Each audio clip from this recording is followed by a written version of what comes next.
문재인 검찰에서 1년 8개월간 탈탈탈탈탈 털었는데 증거 확보를 하지 못했어요. 윤석열 정권을 무너뜨리고 조기 대선을 통해서 이재명 대표를 구명하려고 계속해서 이에 대해서 특검을 주장하는 겁니다. 문제가 없다고 생각을 하면 특검을 받아가지고서는 해소를 하면 된다고 생각을 하는데 이 부분에 대해서는 저 또한 검찰의 이 결정에 있어가지고서는 참 문제가 많다라는 말씀드리고, 자, 이어서 존경하는 권성동 의원님 질의해 주십시오. 오늘 김건희 여사 검찰의 불기소 결정에 대해서 많은 야당 의원님들께서 질타를 하고 계시는데 이 과연 정무위에서 논의될 사항인지 법사위에서 지적을 해야 될 사항이 아닌가 그런 생각이 드는데 오늘 너무 정치 공세 일변도로 가는 것이 아닌가 이런 생각이 듭니다. 보십시오. 윤석열 대통령이 검찰총장 후보로 지명되었을 때 그 청문회에서 우리 당 의원들이 이 김건희 여사의 주가 조작 의혹에 대해서 문제 제기를 했습니다. 그 당시에 문재인 정부의 법무부 장관 그리고 그 당시 민주당의 법사위원들이 아무 문제 없다고 적극 옹호하고 비호했던 사건입니다. 그런데 윤석열 검찰총장이 문재인 대통령과 각을 세우면서 조국 수사를 진도를 내니까 몰두를 하니까 이거 그냥 놔둬서는 안 되겠다. 윤석열 총장 쳐야 되겠다. 그러면서 주가 조작 사건을 이성윤 당시 서울지검장한테 시켜서 수사가 다시 시작된 거예요.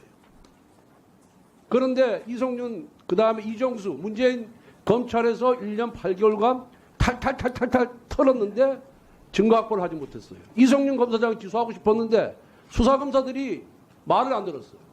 그래서 결국은 정권이 끝날 때까지 기소를 못했던 사건입니다. 그래서 지금까지 쭉 더 이상 보강 수사를 해서 오늘 무혐의 결정을 한 거예요. 민주당은 문재인 정권을 무너뜨리고, 윤석열 정권을 무너뜨리고 조기 대선을 통해서 이재명 대표를 구명하려고 계속해서 이에 대해서 특검을 주장하는 겁니다. 2번 실패했는데 오늘 또 3번째 발의한다 그래요. 결국 이건 정치 공세에 불과하다. 이 말씀을 드리고 금감원장은 사건 내용도 모르고 수사 기록도 못 봤는데 무슨 답을 할 수 있겠습니까? 그래서 이러한 정치 공세는 결코 성공하지 못할 것이다. 본인들이 과거에 했던 행위를 잘 반추해 보십시오. 앞뒤가 다르잖아요. 모순되잖아요. 일관성이 없잖아요. 부끄러운 줄 아셔야 됩니다. 자, 이어서 존경하는 김용만 의원님 질의해 주십시오.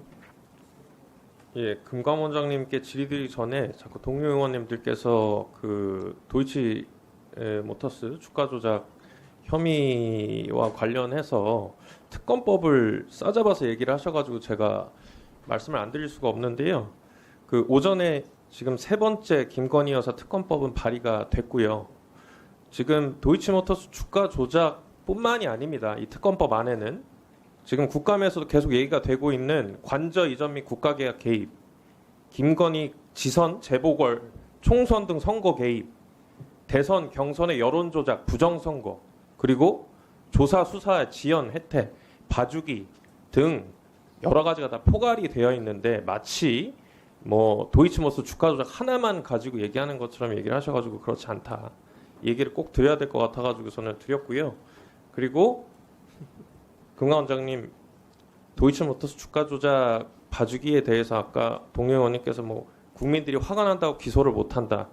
이제 그런 인식에서 제 생각에 문제들이 발생이 되는 겁니다. 이 부분에 대해서 문제가 없다고 생각을 하면 특검을 받아가지고서는 해소를 하면 된다고 생각을 하는데 이 부분에 대해서는 저 또한 검찰의 이 결정에 있어가지고서는 참 문제가 많다라는 말씀드리고 질의 이어가도록 하겠습니다.